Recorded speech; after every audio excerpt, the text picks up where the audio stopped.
Hi, my name is Debrah Lee. I'm a licensed clinical social worker and the Veterinary Wellbeing Program Director at Dove Lewis. I'm honored to be delivering the keynote presentation at the upcoming At Dove live conference. The field of veterinary medicine is uniquely challenging in ways that we know contribute to distress, compassion fatigue, and burnout. These factors have only been exacerbated in the setting of ongoing adversity that we've had to experience this year. We've all been carrying a lot, and for me, processing that has meant looking at practices that cultivate resilience. Resilience isn't a fixed trait. It's not something that you either have or don't have. Instead, it's a practice of thoughts and actions that you can learn and develop.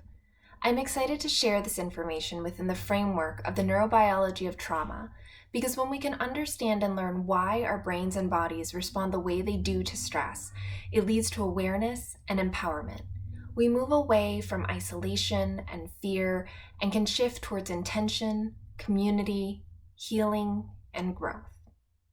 I look forward to connecting with you all as we move in the direction of centering our well-being within our work and our lives.